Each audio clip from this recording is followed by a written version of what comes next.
ఇంకొక main point ఏందంటే, liquor స్కామ్‌లో అరెస్ట్ అయిన కవిత. లిక్కర్ స్కామ్‌లో అరెస్ట్ అయింది. లిక్కర్ దందా చేసింది. అదేదో దానికి సంబంధించిన అక్రమాస్తులు జరిగినాయని చెప్పి కోర్టులో కూడా చెప్తా ఉంది. దానికి జై తెలంగాణకి సంబంధం ఏంది? లంగపని చేయాలే, జై తెలంగాణ అనాలే. ఆంధ్ర తెలంగాణ ప్రజల మధ్యల చిచ్చు పెట్టాలే.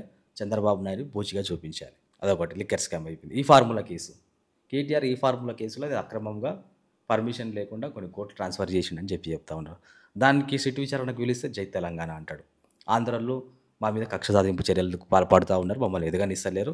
మమ్మల్ని ఇరికిచ్చే ప్రయత్నం చేస్తా ఉన్నావు. నువ్వు మనీ ట్రాన్స్‌ఫర్ కొట్టి నువ్వు ఇరుక్కుపోతే దానికి ఆంధ్ర తెలంగాణకు మధ్య సంబంధం ఏముంటది? లంగపని చేయాలే, జై తెలంగాణ అనాలి. ఆంధ్ర తెలంగాణ ప్రజల మధ్య చిచ్చు పెట్టాలి.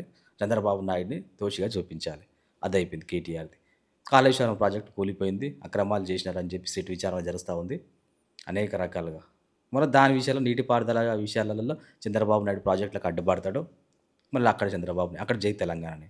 చేసేవాడిని లంగ పనులు. దానికి జై తెలంగాణ అని చెప్పి ఒకటి ట్యాగ్ ఏసుకోవాలి. ఆంధ్ర తెలంగాణ ప్రజలను ఇరికించాలి.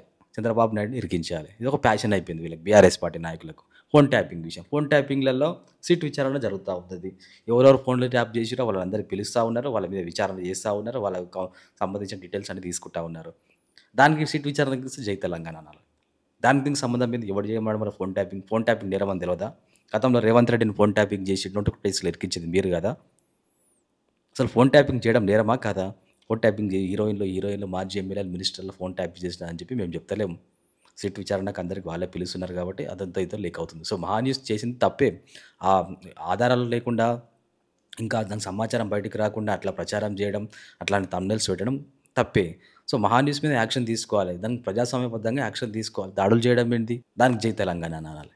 లంగం పనులన్నీ చేయాలి. లేకి పనులన్నీ చేయాలి. జై తెలంగాణ అనాలి. చంద్రబాబు నాయుడిని ఒక దోషిగా చూపించాలి. అసలు బీఆర్ఎస్ పార్టీ 11 సంవత్సరాలు, 10 సంవత్సరాల అధికారం ఉండి ఏం ఒక్కటంటే ఒక పని. రైతు బంధు ఏదో కేసీఆర్ ఒకటి, అదొకటి బెటర్ అనుకోవచ్చు. ఇంకా చెప్పుకోవడానికి ఏమన్నా చెప్పు నీళ్లు, నిధులు, నియామకాలు అని చెప్పిర్రు. నిధులు, ఉద్యోగాలు వచ్చినాయా? విద్యార్థులకి రాలే. దాంట్ల మీద చెప్పకుండా 10 సంవత్సరాలు ఏం చేసిర్రో చెప్పకుండా ఇంకా ఆంధ్ర తెలంగాణ ప్రజల మధ్యన చిచ్చు పెట్టాలి. ఏం రాజకీయాలురా బాబు బీఆర్ఎస్ పార్టీ నాయకులే. ఇంతసేపు తెలంగాణ, తెలంగాణ, తెలంగాణ, తెలంగాణ.